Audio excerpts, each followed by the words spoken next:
नमस्कार दोस्तों, भूतनाथ स्टोरीज में आपका स्वागत है। आपके साथ मैं हूं अंकुश वाजपेयी। अक्सर कहा जाता है दुश्मन बाहर वाले होते हैं, लेकिन क्या हो जाए जब आपके अपने ही खून के प्यासे हो जाए। आज की कहानी हरियाणा के हिसार की कविता की है, जिनके परिवार पर एक ऐसी काली छाया मंडराई जिसने रिश्तों की मर्यादा और इंसानी रूह दोनों को झकझोर कर रख दिया। एक ऐसी दास्तान जहां लालच की खातिर अपनों ने ही तंत्र मंत्र और शमशानी शक्तियों का सहारा लिया। ये कहानी है हरियाणा के हिसार में रहने वाली कविता की। कविता जो कि सेकंड ईयर की पढ़ाई कर रही है।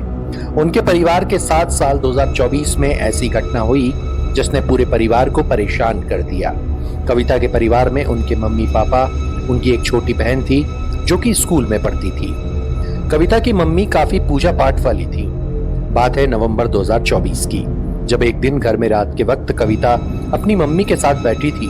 तभी उनकी मम्मी ने उनसे कहा, बेटा मुझे ऐसा लग रहा है कुछ न कुछ बुरा होने वाला है। यह सुनकर कविता अपनी मम्मी से कहती हैं, आप अपने दिमाग में इस तरह के विचार क्यों लाती हो? कुछ बुरा नहीं होगा, सब ठीक ही रहेगा। उस रात कविता खाना खाकर अपने कमरे में सोने चली जाती है। दोस्तों, कविता सो रही थी कि उन्हें अचानक ऐसा लगता है उनके कमरे की खिड़की से कोई औरत झांक रही है।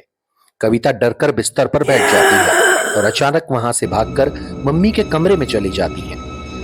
कुछ देर वहां बैठकर जब वो नॉर्मल होती हैं तो इसे अपना वहम समझकर दोबारा सो जाती हैं। दोस्तों, जब सुबह होती है तो कविता देखती हैं उनके पिताजी उनके कमरे में आकर कहते हैं, कविता एक बुरी खबर है, तुम्हारी दादी इस दुनिया में नहीं रही, हमें गांव के लिए निकलना होगा। दोस्तों, कविता की दादी हिसार से 200 किलोमीटर दूर किसी गांव में उनके चाचा के साथ रहती थी। ये सभी गांव के लिए निकलते हैं। वहां पहुंचकर दादी का क्रियाकर्म किया जाता है। जब सभी घर वापस लौटकर आते हैं तो कविता के पापा को उनके चाचा बताते हैं, हम सभी खाना खाकर हॉल में बैठे थे, उसी वक्त दादी अपने कमरे में जाती हैं, बहुत देर तक वापस नहीं आती तो हम जाकर देखते हैं और वो कमरे में नीचे जमीन पर बेहोश मिलती हैं। लेकिन दोस्तों, हैरानी की बात ये थी, उनके मुंह से खून बह रहा था और उनके मुंह से मांस के टुकड़े, लौंग और पूजा की सुपारी निकली थी। तो दादी के साथ ऐसा क्या हुआ था जो अचानक उनकी मौत हो गई? खैर, ये सभी हिसार वापस लौट आते हैं। अब दादी की 13वीं का वक्त आता है। तब कविता के पापा ही 13वीं में जाने का फैसला करते हैं। दोस्तों, जब कविता के पापा अपनी माँ की 13वीं से वापस घर पहुंचे तो उन्होंने एक ऐसी बात बताई जिसे सुनकर सभी के होश उड़ गए। उन्होंने बताया, जब दादी की अलमारी खुली गई तो उसमें से शमशानी खोपड़ी, लौंग, राई के दाने और सिंदूर मिला। पूरे परिवार के सामने अब बड़ा सवाल ये था, आखिर दादी पर यह तंत्र मंत्र किसने किया? कुछ समय पहले ही घर में एक बड़ा फंक्शन हुआ था जिसमें सारा खानदान इकट्ठा हुआ था, इसलिए शक की सुई अपनों पर ही घूम रही थी। इस रहस्य से पर्दा उठाने के लिए कविता का परिवार और उनके चाचा चाची दिल्ली पहुंचे। वहां उनके पापा सभी को एक ऐसी महिला के पास ले गए जिनके शरीर में देवी आती थी। उन देवी जी ने बिना कुछ पूछे जो खुलासा किया, उसे सुनकर सभी के पैरों तले जमीन खिसक गई। उन्होंने बताया, उनकी दादी पर काला जादू करने वाला कोई बाहर का नहीं, बल्कि उनकी अपनी सगी बुआ यानी दादी की अपनी बेटी ही थी।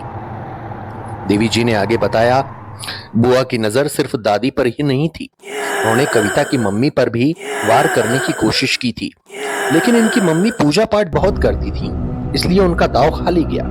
मगर सबसे चौंकाने वाली बात यह थी, बुआ ने कविता के ऊपर भी एक जिन्न छोड़ रखा था जो उसे लगातार परेशान कर रहा था। वहां से कविता और उनकी माँ को कुछ ताबीज और भभूत दी गई और सभी वापस हिसार लौट आए।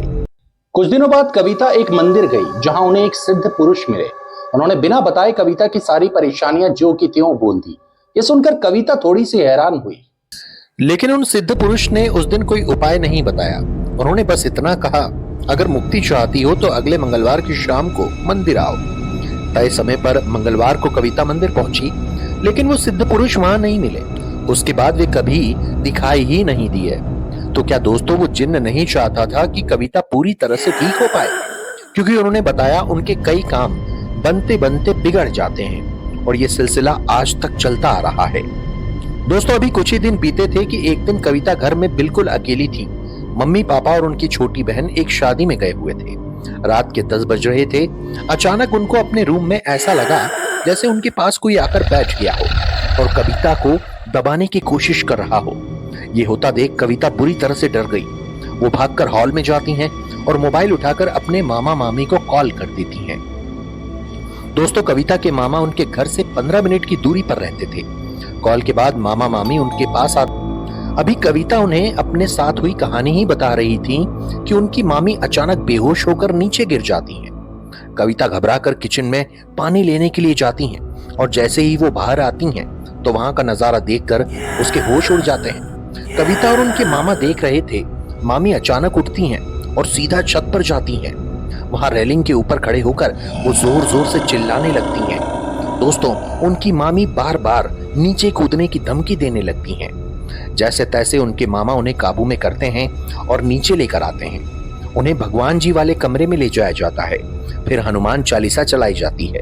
तब जाकर वो होश में आती हैं। होश में आने के बाद जब उनकी मामी से पूछा गया आखिर आपको हुआ क्या था, तो वो सिर्फ इतना कहती हैं, मुझे कुछ भी याद नहीं, सिवाय इसके कि मेरी बॉडी मेरे काबू में नहीं थी। दोस्तों, दुख की बात तो ये भी है, उस दिन के बाद से उनकी मामी आज भी कभी भी पॉजेस हो जाती हैं। अब यहाँ सवाल ये था, आखिर कविता की बुआ इतना सब क्यों कर रही थी? तो कविता ने बताया उनकी दादी के पास जमीन बहुत थी। दादी ने अपने तीनों बच्चों को बराबर बराबर हिस्सा दिया था, लेकिन कविता की बुआ को लगता था उन्हें जो जमीन मिली है वो बंजर है और दादी ने जानबूझकर, मैं लड़की हूं इसलिए मेरे साथ ऐसा किया है। इसी बात को लेकर आए दिन उनकी बुआ झगड़ा किया करती थी और यही वजह थी उनकी बुआ दादी के बाद कविता और उनकी मम्मी को अपना शिकार बनाना चाहती थी। कविता ने हमें बताया उनकी बुआ एक डायन का रूप है। परिवार के सभी लोग उनसे ज्यादा घुल मिल कर नहीं रहते हैं। लेकिन दोस्तों, कविता हमें बताती हैं आज भी उन्हें वो जिन्न कभी कभी परेशान करने लगता है और वो दिल्ली वाली देवी जी ने इनसे साफ कहा है, आप न तो अपने बाल खुले रखकर बाहर निकलना और ना ही कभी परफ्यूम लगाना, क्योंकि कविता के ऊपर जिस जिन्न को लगाया गया है वो इनकी छोटी सी गलती का इंतजार कर रहा है। दोस्तों, आज भी जब रात के सन्नाटे में कविता की आंखों की नींद उड़ जाती है तो उसे अपनी छत पर किसी के चलने की आहट सुनाई देती है।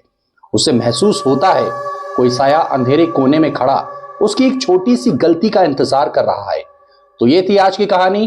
दोस्तों, अगर आपके पास भी ऐसी कोई सच्ची कहानी है, आप चाहते हैं उसे मैं अपनी आवाज में सभी के सामने प्रस्तुत करूं, तो आप नीचे दिए गए व्हाट्सएप नंबर पर हमें ऑडियो फॉर्मेट में भेजें। हो सकता है अगली कहानी आपकी हो। नमस्कार।